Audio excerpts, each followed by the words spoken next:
Hi everyone, the Lone Wolf here, and welcome back to the Sunday recap, my weekly vlog where I talk a little bit about my last week in gaming. And in EVE Online it's been probably a bit less than average in EVE Online, because I did catch a pretty bad cold early in the week, which completely knocked me down for Tuesday and Wednesday. But it has still been an absolutely great week in EVE Online for me, and the reason for that has been the dev block on the engineering complexes. That has basically sparked so much demand for blueprint copies of construction parts that I'm pretty much sold out in Jita. I think I made more than 70 sales in the last week of those blueprint copies. That did mean that I had to do like probably a dozen trips to Jita and back just to keep up with the demand for all of the contracts, but that's been pretty damn amazing. On top of that, I'm not sure if you remember, but a few months ago, I noticed that some of the moon materials were really at 6-month lows, at very low points, and I moved in on 2 of those. I can't really remember the name now by heart, but I bought 50 million of those moon materials, and I checked them back just after EVE talk, and they all went up like 25% or something like that. And so I made another cool 50 million off of a trade that I'd almost forgotten about. And in the end, oh, there's also one other thing. When I was preparing for the citadels, I had also made some market arrays, some of those new blueprint copies, the new parts that were needed for citadels. And I had actually made 6 too many, probably an error when I was putting in the market job, but since you don't need those for the smallest engineering base, I actually sold those off as well, and they were worth a lot of ISK all of a sudden as well. And so basically it's been an incredible week for me selling wise. I've sold so much stuff that I'm now at 6.8 billion in liquid ISK, which I think is going to be pretty great. Just one more run from my planets with PI, and I think I'll be at 7 billion, and then I should be able to easily buy the blueprint original for the medium engineering complex and for all of the different services, possibly a couple of rigs as well. We'll see how all of that works out. But yeah, very good week for my final preparations, especially knowing that the expansion is coming on November 8th already. I was a bit worried because that's a little bit less time than I had thought, but this week just basically torpedoed my ISK wallet into the right direction, and I think I'm pretty much ready now. It's all about planning, so I've started to build all the necessary components for the engineering complexes that I want. I think I've got that pretty much ready now. I basically just need a plan to do that safely, because I do still think that it's going to be several billion ISK to buy a blueprint original, and I'm not going to risk any travel with that blueprint. Neither do I with the Strauss blueprint original. That's still in the station where I bought it at, and that's also where I'm making the copies. It's a bit more expensive, but it is safe, of course. So yeah, we'll see how all of those logistics will work out, but basically I'm ready for the expansion ISK-wise for the wallet, and it's been an absolutely amazing week for that. That meant a lot of trips to and back from Jita, and basically no time to mine or do industry or anything like that. I'm also a little bit in the process of taking down the parts of the boss that I'm not needing anymore between now and the expansion, so definitely some of the production facilities. I put blueprints into the station as well, not in the citadel, but actually safe in a station, just in case of a war deck. I mean, the boss is now worth almost nothing. There's just a couple of those blueprints for parts of citadels and engineering complexes that I'm still making a few copies of, but other than that, it's a couple of frigate blueprints and stuff like that, so it's almost empty. And I have the minerals that I need, I think, to do some production early on, so it's looking pretty good. I'm ready for more CC stuff for the actual prices of the blueprints, so that I know where I'm sitting, because I'll also need some investments for the Orca. If I want to start mining with that, I'll need to replace some rigs and stuff like that. But yeah, looks really good on the EVE Online front for me, despite the 2 days off basically from being a little bit sick. Next up, we've got the Elder Scrolls Online, so I jumped back in on the One Tamriel patch, and I'm having a lot of fun. I'm playing at my own pace. I'm basically trying to record everything because I'm trying to get yet another Elder Scrolls experience out of the Elder Scrolls Online. I'm focusing on doing quests. I'm focusing on basically watching and experiencing the story that the developers have put in the Elder Scrolls Online. So far it's been an absolute blast, and I'm basically also pacing myself to be able to keep doing this for a while. So I'm aiming for 1 to 2 videos a day, basically around half an hour or something like that, of just playing around with my Khajiit, experiencing the story, doing some quests, and the fact that everything is now exactly at your level, to me adds a lot of basically smoothness to the experience, because regardless of which zone or area you're going to, everything is exactly leveled to your level, which also means that you don't just start one-shotting mobs or anything like that. It all feels a bit more realistically if you're up against a boss. It's a bit challenging, it's a bit harder to do. It takes some more time.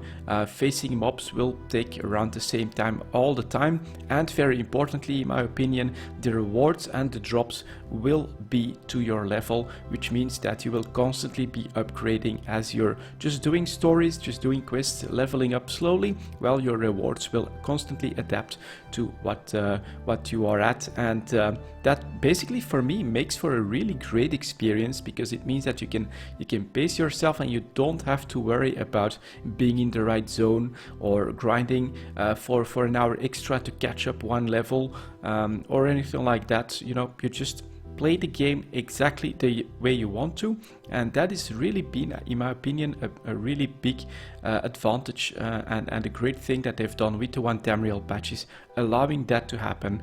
If you're tired of a zone, you can just pack up, leave, go to a higher level zone to do something completely crazy, and you'll still be able to do it. So I'm basically following a storyline at the moment, which I want to see where it ends up at. It's basically the Khajiit starting area that it started there, and it's basically been allowing me to go through zones or through at least 2 zones so far in a pretty fast manner. And I do think, if I compare it to my Argonian playthrough that I did before the One Tamriel patch, that this is basically a bit smoother. There's a bit less downtime for me, because I don't have to log in, not record, and start grinding a little bit or things like that, because eventually I did always get ahead in quest levels. So basically the quest became a harder and higher level than what I was at, and you don't have this with the One Tamriel patch anymore. It's a lot of fun for me. It's an incredibly vibrant world. The graphics, in my opinion, are really great, and just this One Tamriel patch, yeah, it's still not perfect. You still have the MMO elements of seeing people do the exact same stuff as you when you're supposed to be sneaking around. The drops are still illogical, right? You don't want to watch a helmet drop from a mud crab, but except for that, they've really brought the game very close to an Elder Scrolls experience, and I definitely laud it for that. The patch has definitely helped rekindle my interest, and so far it seems to really be everything at the right place, because all of the mobs are, well, obviously weaker than me, but not completely underpowered or overpowered. The bosses feel acceptably challenging, and yeah, it's just the right pace, because of course everything is set exactly to your level, and it's basically a smooth transition. You can see that no matter how slowly you play or no matter what exactly happens, everything is going to keep adding to your character as you slowly level up, doing whatever it is that you want to do. Really awesome experience so far in the Elder Scrolls Online. The Elder Scrolls Legends next. Basically it's just been more maintenance, keeping up with the daily quests. With my my bad cold that I had on Tuesday and Wednesday, basically on Wednesday I had 3 quests, so I had to force myself a little bit to do some Elder Scrolls Online, but I was very lucky. I think I had like 2 quests where I had to put stuff on the board, or play a certain type of card, and I had to win games with, I think it was just endurance or something like that, and I got through that in just 3 games. That was really good. Basically I managed to do that in record time, half an hour, 3 quests done. That felt really great actually, despite being sick, and it just shows that the Elder Scrolls Legends, it's of course a card game. You gotta be for this type of game. It's a CCG. It's very RNG heavy, so it's all about being a little bit lucky. And this week I have to say that despite being sick, I was very lucky in the Elder Scrolls Legends, because I basically managed to do all the quests in 2 sessions, one on Wednesday when I was still a little bit sick, and then on Saturday I think I managed to do a bit more of the questing, and it's still fun to me. Just keeping up with the daily quests is not too much of a grind. It doesn't take too much time, and basically I feel like I can keep earning cards or keep making more gold, being ready for more arena runs.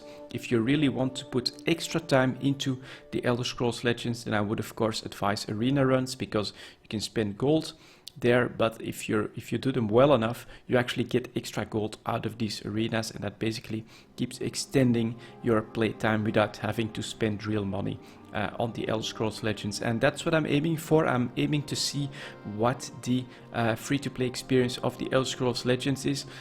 Card games, I enjoy them, but I can also see the limitations and the bad parts of the games, so I'm not really willing to spend a huge amount of money on card packs or anything like that. If I have enough fun and maybe I want to like buy an expansion or something like that, I can understand doing that. But that all depends on the business model and how much I'm enjoying the game.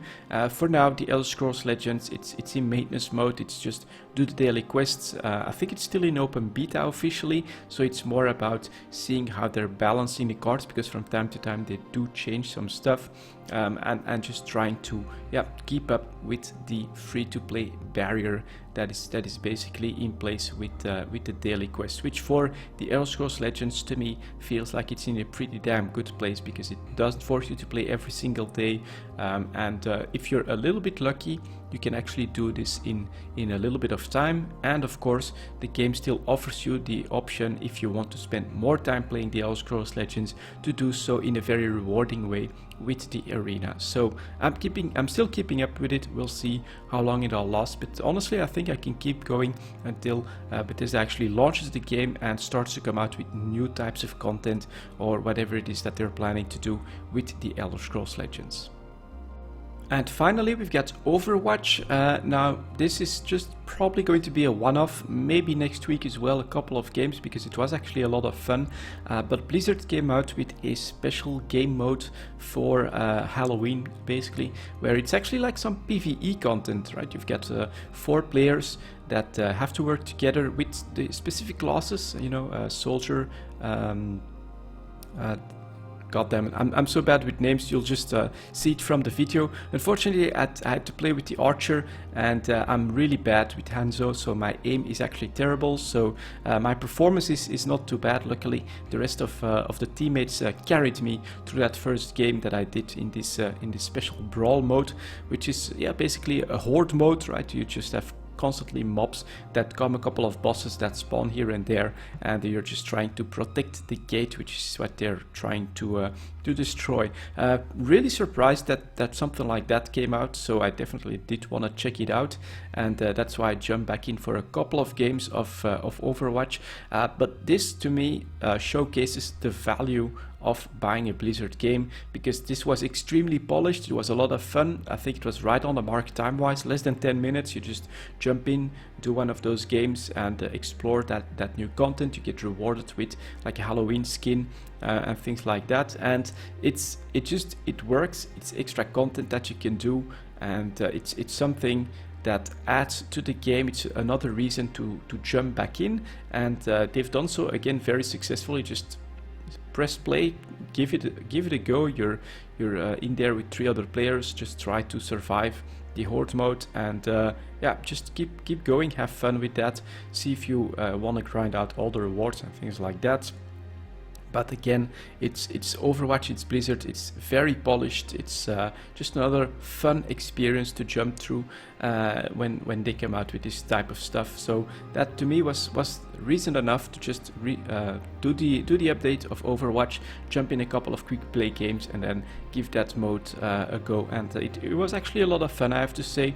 I'm actually probably going to try the harder difficulties next week just to see how that works out, and then maybe just keep Overwatch on the back burner again, unless Blizzard keeps coming out with this cool additional stuff in the upcoming weeks. But again, for Overwatch, there's a lot more to look forward to, like new characters, new maps, new game modes, and of course interesting brawls that seem to pop up once in a while. So it's definitely something that I'll keep playing, just in a casual manner. I'm not planning to go hardcore into Overwatch or anything like that. I never really even felt the urge or the time, the energy to go into ranked mode, but that's still something that if I want to go more hardcore into some Overwatch, I can definitely start up some ranked in a season and see what we can do there. But at the moment there are no plans for that. It's more exploring the cool stuff that Blizzard adds to the game, which is basically all for free. Of course you have to buy the game on release, but that's of course the Blizzard policy, or at least it's been the new Blizzard policy since Hearthstone was a free-to-play game. A lot of people at first thought that Overwatch would be free-to-play as well, but no, buy to play. But as you can see from all of this content and all of the fun that I'm having with Overwatch, it's a very fair model, and Blizzard is definitely one of those AAA companies that comes out with quality products every single time. So zero regrets on the Overwatch purchase, still having fun, and in fact still looking forward to all of the other content that Blizzard is going to add there. And that's basically going to be it for this Sunday recap, guys. Thank you very much for watching, and I'll see you all next time.